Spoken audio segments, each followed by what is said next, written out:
Përshëndetje miq. Historia që vijon është me të vërtet unike. Nuk ngjason me asnjë mister apo enigmë. Dhe ajo që është akoma më absurde, duket se ka gjasa të lidhet me tokat shqiptare. Më ndiqni me vëmendje sepse faktet e vërtetuara në të nuk përputhen me asnjë diskutim të këtyre tematikave, me asnjë forum shkencore, e për më tepër me asnjë form të besimit fetar, sepse ndodhia ka absurditete të pashpjegueshme, të lidhura me fakte reale. Paul Amadeus Dienak, ditari sekret i njeriut që jetoi në vitin 3906.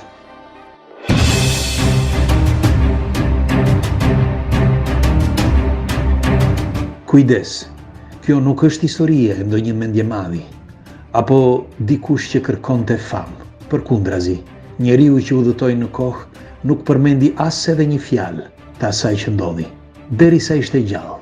Pra historinë e përvojës së tij e la të shkruar në një ditar, fije për pe, të gjithës asaj që i ndodhi. Paul kishte lindur në Zyri në vitin 1884 dhe ishte mësues frëngjishte dhe gjermanishte. Në vitin 1917, Paul ra viktime një sëmundje të rrallë. Fillimisht kujtoi se ishte një grip, por më vonë zbuloi se ishte encefaliti letargjik, një sëmundje e trurit, shkak i një virusi të pa identifikuar ende sot, i cili u përhap në forum të një pandemie nga vitet 1916. Papritur, atë vit ai ra në koma të thellë për 14 ditë rresht. Në vitin 1921, encefaliti letargjik e goditi sërish, por kësaj radhe në një formë shumë të fortë. E kështu mbeti në koma për një vit. Pra ju kujtoi se ra në koma për 365 ditë. Gjatë kësaj kohe ishte i shtruar në spitalin e Zuriut.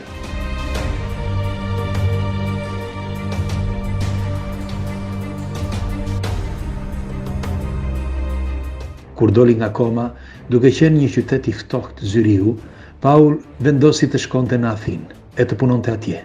Ai filloi të jepte mësim në universitet, ku njëri nga nxënësit e tij ishte Yorgo Papachakis, një nxënës brillant që me kalimin e kohës u bë një jurist me zë në qeverinë greke. Yorgo ishte një nxënës i shkëlqyeshëm, dhe ashtu siç ndodh shpesh, Paul dhe Yorgo u bën miq.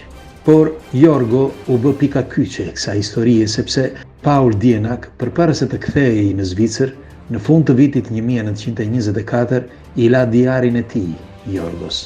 Një diar i përbër prej 800 faqesh.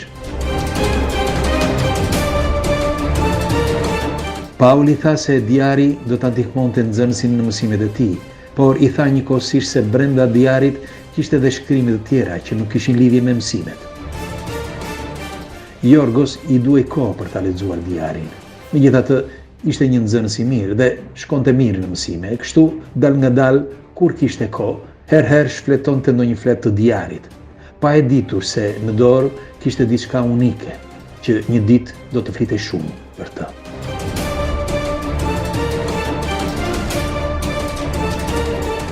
Kishin kaluar shumë vite dhe Yorgo papritur zbuloi sekretin që ruhej në atë ditar. Por tashmë Paul nuk jetonte më dhe Yorgo kërkonte shpjegime se si ishte e mundur, e kështu vendosi ta botonte, me shpresë që ndokush që do ta lexonte të mund t'i jepte një kuptim asaj historie.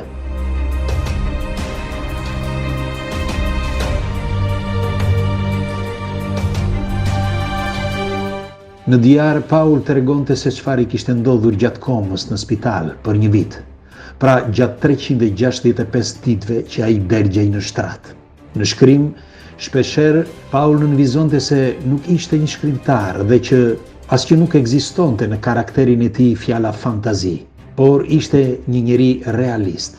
Pra një njeri me virtyte të një profesori, të profesionit që ai kryente. Kështu që Paul ishte shumë i vetëdijshëm për atë çka kishte shkruar.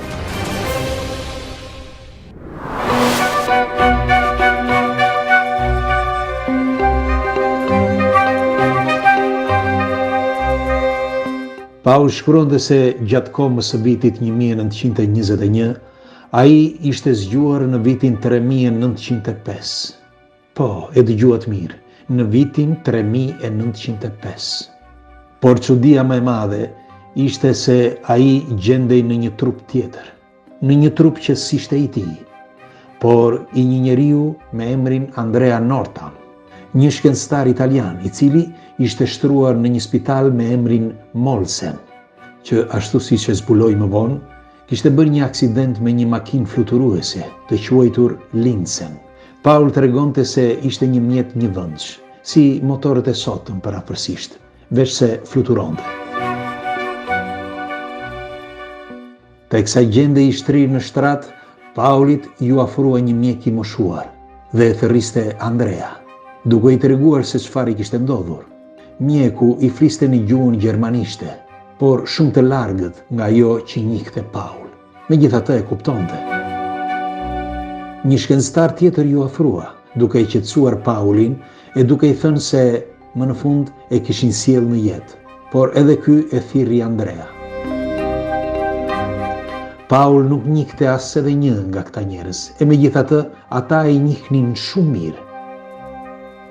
Kishte edhe të tjerë në atë dhomë, të cilët bisedonin mes tyre, por Paul nuk kuptonte asnjë fjalë. Edhe pse dukej si anglisht, Paul shkruan se ishte një gjuhë ndoshta shumë e zhvilluar se anglishtja e viteve 1900. Gjithë ambienti shndriste dhe ishte një dhomë e madhe. Por ajo që i bëri shumë përshtypje ishte veshja që kishin, e cila nuk kishte asnjë lidhje me veshin e saj kohe, pra të viteve 1900. Por drithërimat për Paulin erdhen më vonë, sepse kur ai u ngrit, përpara tij gjendej një xham pasqyrë, dhe kur pa veten e tij u tmerrua, sepse fytyra dhe trupi nuk i përkiste, por ishin të Andrea Norton. Për më tepër, ai e dinte se gjendej aty, brenda atij trupi. Misteri është se Paul nuk e përjetoi një ditë këtë histori, por për 365 ditë. Pra, gjatë gjithë kohës së komës, Paul jetoi në trupin e Andreas. Por misteri nuk mbaron me kaq, sepse në diar Paul tregon se si zhvilluan ngjarjet gjatë viteve, që nga shekulli 21 deri në shekullin e 40. Ai në diar përshkruan evoluimin e njerëzimit me etapa, me përpikmëri, duke patur parasysh se ngjarjet, zhvillimi teknologjik, ideja e udhëtimeve në kohë, telefonat celular apo të tjera akoma, ato linden më vonë. Ja se si i përshkruan Paul këto etapa, po përmend vetëm disa nga to.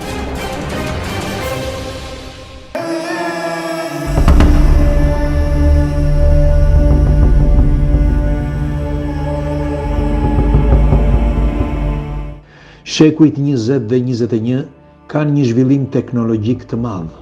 Komunikimi bëhet me aparate, pra telefona dhe televizor. Makinat shkurtojnë distancat. Më vonë fillojnë luftërat e mëdha. Fillon shtypja e njeriut me njeriun, e pastaj mungesa e respektit ndaj natyrës. Virtytet e humbura dhe konsumizmi i papërmbajtur shkatërroi planetin. Njëkohësisht edhe ndërgjegjen e njerëzve. Pastaj fillon kriza ekonomike. Mandej pushteti ekonomik beson më në asgjë. Vijon epoka e heronjve, e cila për pasardhësit quhet epoka e lashtë ose eldere, gjatë së cilës në fund të shekullit të 24 lind një qeveri botërore, e cila sjell ligje dhe rregulla. Planeti nuk është më i ndarë në shtete, por është një i vetëm. E nga ku fillon një spiritualitet i ri, njeriu i ri, qoftë nga pikpamja spirituale, por edhe nga jo fizike, frut i një mënyre jetese ndryshe, më e lirë dhe më e gëzuar. Viti 2396, End Eldere, pra viti 0, krijon qeveri të re botërore, të quajtur Redstat. Është formuar duke u frymëzuar nga një tip i quajtur John Perrin. Më në fund vjen epoka e arsyes, e cila për pasardhësit tanë është epoka e re, ku spikat një njeri me emrin Alex Volki, i cili në vitin 3382 çliron njerëzimin nga dhimbja dhe mëson që të gjej spiritualitetin e. Në vitin 3842, trëndafilat e parë të kopshtit të çmuar lullëzuan Atje, me zbrigjeve të Ozit, pas 50 vjetë përpjekjesh në luginën e të në koma, ai udhëtoi gjithandej në mbar Evropën, tamam sikur të ishte në jetën reale, por që nuk i përkiste vitit 1900. Shkoi edhe tek lugina e trëndafilave. Shkoi në Rom, që tashmë mbante emrin Markfor. Në fund të djarit, një trup tjetër, në trupin e shkencëtarit të quajtur Andrea.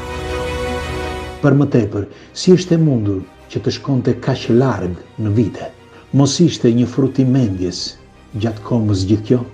Okej, trupi dergje i shtrirë në spital, po si ishte mundur që deklaratat e shkruara në ditar të përkojnë me përpikmëri deri tani?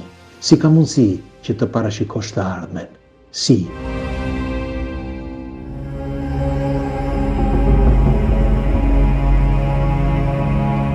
Filozofia interpreton evoluimin e njerëzimit nga një epokë e errët në një zhvillim madhështor, të qeverisur nga arsye, e cila lind nga nevoja për mbijetesë.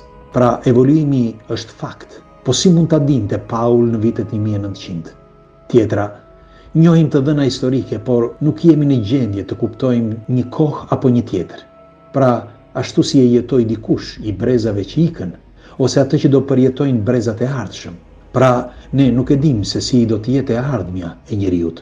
Mund t'i afrohemi me imagjinat, por sensacionet janë krejt ndryshe, dhe ajo që shkruan Paul në ditarin e tij janë të detajuara kaq mirë sa që të përpinë brenda, sikur dhe ti vetë ta përjetosh. Kjo të shtyn të mendosh se historia e tij nuk është as pak fantazi. Studiosit janë të bindur që shumë shpejt njeriu do të udhëtojë në kohë, dhe kjo asgjë nuk vihet në diskutim. Kështu që për ne ndoshta sot duket pak absurde, por nëse një ditë mund të jetë reale, që njeriu të mund të shkëpusë energjinë e tij për ta futur në një trup tjetër. Qëndron fakti që Paul atë çka shkroi nuk e bëri kurrë publike, dhe se dinte askush, dhe as që kishte ndërmend që dikush ta dinte. Kjo pra ishte historia e njeriut që jetoi për 365 ditë, nga viti 3905 deri në vitin 3906. Paul Amadeus Dienek, ditari sekret shkruar në vitin 1922.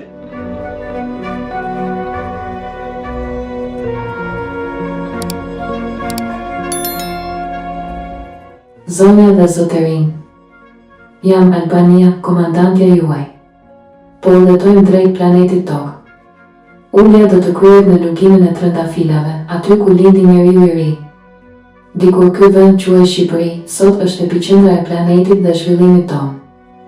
Data sot është 11 korrik e vitit 3905. Temperatura brenda mjediseve është mesatare 18 gradë. Ju kujtoj se mund të rrisni temperaturën me anë të uniformës që keni veshur. Nga dhoma 3D mund të shihni mjedisin jashtë duke përdorur syzet virtuale. Shërbimet në shuttle janë falas. Uroj udhëtim të këndshëm.